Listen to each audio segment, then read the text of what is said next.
Babak semifinal UEFA Champions League musim ini menghadirkan persaingan yang terbuka dan sulit diprediksi. 4 tim dengan karakter yang sangat berbeda, Atletico Madrid, Arsenal, Bayern Munich, dan Paris Saint-Germain melangkah ke fase ini melalui jalur yang tidak sama. Di babak ini, Atletico Madrid akan bertemu Arsenal sementara PSG akan berhadapan dengan Bayern Munich. Dengan hanya 1 langkah tersisa menuju partai final, tekanan kini mencapai titik tertinggi. Di fase seperti ini, pertandingan tidak lagi hanya ditentukan oleh kualitas, tetapi juga oleh detail-detail kecil, keputusan dalam sepersekian detik, ketenangan di bawah tekanan, dan mentalitas saat menghadapi momen besar. NetGoal Plus kali ini akan membedah kekuatan para semifinalis musim ini. Tim mana yang benar-benar memiliki mental juara untuk bertahan hingga akhir. Simak sampai tuntas.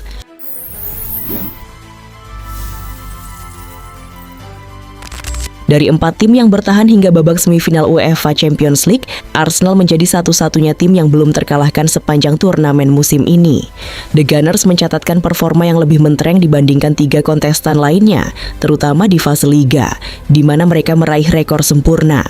Dari 8 pertandingan yang dijalani, Arsenal menyapu bersih semuanya dengan kemenangan. Catatan 24 poin tersebut bukan hanya impresif, tetapi juga menjadi rekor baru dalam sejarah Liga Champions sejak kompetisi ini menggunakan format liga di babak awal. Lolos sebagai pemuncak klasemen, Arsenal terus menjaga konsistensinya saat memasuki fase knockout, menunjukkan bahwa performa mereka bukan sekadar kebetulan. Dalam 2 babak gugur yang telah dilalui, Arsenal juga tetap tak terkalahkan dalam 4 pertandingan. Di babak 16 besar, mereka menyingkirkan Bayer Leverkusen dengan agregat meyakinkan, menang 2-0 di Emirates Stadium setelah sebelumnya bermain imbang 1-1 di kandang lawan. Sementara itu, di perempat final, mereka berhasil melewati Sporting CP berkat kemenangan 1-0 di laga tandang dan hasil imbang 0-0 di London yang cukup untuk mengamankan tiket ke semifinal. Di babak semifinal, Arsenal akan menghadapi Atletico Madrid. Menariknya, kedua tim sudah pernah bertemu di fase Liga musim ini. Dalam pertandingan yang digelar di London tersebut, Arsenal tampil dominan dengan kemenangan telak 4-0. Gol-gol kemenangan dicetak oleh Gabriel Magalhaes, Gabriel Martinelli, serta 2 gol dari Victor Gyökeres. Sementara itu, Atletico Madrid datang ke babak semifinal dengan performa domestik yang kurang meyakinkan. Mereka tertinggal cukup jauh dari FC Barcelona di klasemen La Liga. Selisih poin yang signifikan tersebut menjadi indikasi bahwa mereka bukan tim paling dominan musim ini, setidaknya di kompetisi domestik. Namun konteks di Eropa seringkali menghadirkan cerita yang berbeda. Dalam format 2 leg seperti di UEFA Champions League, Atletico dikenal sebagai tim yang jauh lebih efektif. Mereka tidak selalu membutuhkan dominasi permainan untuk menang, tetapi cukup dengan disiplin, organisasi, dan ketahanan mental yang kuat. Karakter yang sudah lama menjadi identitas tim ini. Hal tersebut kembali terlihat ketika mereka mampu menyingkirkan Barcelona. Dengan pendekatan yang pragmatis, mereka bertahan dengan rapat, menunggu momen, lalu menghukum lawan di saat yang tepat. Ini bukan tentang bermain indah, tetapi tentang bermain efisien. Dan di fase gugur, efisiensi seringkali lebih berharga daripada dominasi. Menghadapi Arsenal, pertandingan diperkirakan akan berjalan dalam kontras yang sangat jelas. Arsenal dengan kontrol permainan dan sirkulasi bola, mereka akan mencoba mendikte tempo sejak awal. Sementara Atletico kemungkinan besar akan bermain lebih dalam, menutup ruang, dan menunggu celah sekecil apapun untuk melakukan serangan balik. Ini akan menjadi pertarungan antara kesabaran dan ketepatan. Jika Arsenal mampu menjaga ritme dan tidak terpancing keluar dari struktur permainan mereka, peluang untuk menembus pertahanan Atletico tetap terbuka. Namun, satu kesalahan kecil, satu momen kehilangan fokus bisa langsung dimanfaatkan oleh Atletico, yang dikenal sangat klinis dalam situasi seperti itu.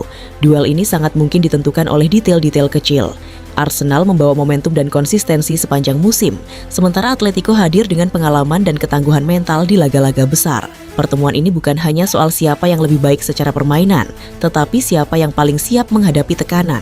Dan di titik itulah tiket menuju final akan ditentukan. Dengan aura tak terkalahkan yang kembali terasa, musim kedua Bayern Munich di bawah arahan Vincent Kompany mulai mengingatkan para penggemar pada era kejayaan di bawah Jupp Heynckes dan Hansi Flick. Kombinasi Luis Diaz dan Michael Olise menghadirkan nuansa baru yang mengingatkan pada duet Frank Ribery dan Arjen Robben. Sementara Harry Kane menikmati salah satu musim paling produktif dalam kariernya di depan gawang. Dengan produktivitas gol yang terus meningkat, muncul keyakinan bahwa satu-satunya hal yang berpotensi menghambat langkah mereka menuju gelar ke-7 adalah faktor yang sama seperti musim lalu, cedera. Bayern Munich juga menunjukkan evolusi dalam pendekatan permainan mereka.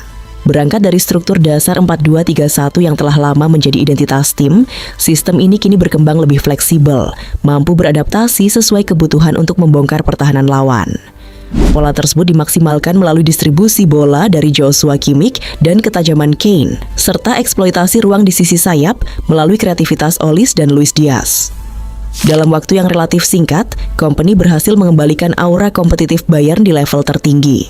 Setelah musim sebelumnya yang mengecewakan, di mana mereka gagal menembus 8 besar Eropa, kini performa tim kembali mencerminkan standar yang pernah ditetapkan di era Heynckes, Flick, hingga Pep Guardiola. Satu-satunya noda dalam perjalanan musim ini datang dari kekalahan melawan Arsenal di London, di tengah rangkaian hasil impresif lainnya, termasuk kemenangan meyakinkan atas Atalanta di babak 16 besar, serta duel penuh intensitas melawan Real Madrid di perempat final yang menjadi salah satu pertandingan terbaik musim ini. Musim pertama Kompany sendiri sebenarnya berjalan dengan dinamika yang tidak sepenuhnya stabil. Bayern tersingkir lebih awal di DFB Pokal dan harus terhenti di perempat final UEFA Champions League.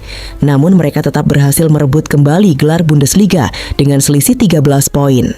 Sebuah pencapaian yang memenuhi target utama klub. Sebagai mantan bek, Kompany membawa filosofi menyerang yang agresif, menghasilkan banyak gol, meskipun tetap menyimpan risiko di lini pertahanan. Dengan komposisi skuad yang semakin seimbang dan matang, Bayern kini berada dalam posisi yang sangat kuat untuk melangkah lebih jauh. Mereka hanya perlu menjaga konsistensi di 2 pertandingan penentuan, dan jika mampu melakukannya, jalan menuju final terbuka lebar. Keraguan atas kemampuan Paris Saint-Germain untuk memenangkan kompetisi ini perlahan sirna sejak momen puncak mereka pada bulan Mei lalu. Kepercayaan diri yang lahir dari fase tersebut membawa mereka melangkah hingga babak semifinal UEFA Champions League musim ini.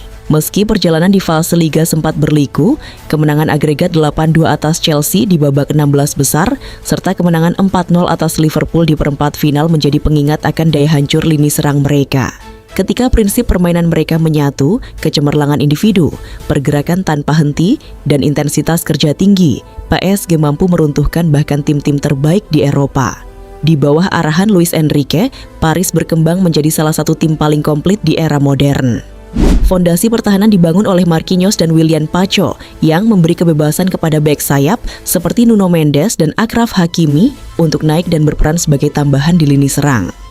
Di lini tengah, Vitinha dan João Neves mengatur tempo permainan, sementara lini depan diisi oleh pemain-pemain eksplosif seperti Bradley Barcola, Ousmane Dembélé, Désiré Doué, dan Khvicha Kvaratskhelia. Perjalanan mereka sebenarnya sempat terlihat mulus di awal. Kemenangan besar 7-2 atas Bayer Leverkusen pada bulan Oktober menandai 3 kemenangan beruntun. Namun ritme tersebut sempat terhenti setelah mengalami kekalahan dari Bayern Munich dan Sporting CP, serta hasil imbang melawan Athletic Club dan Newcastle United.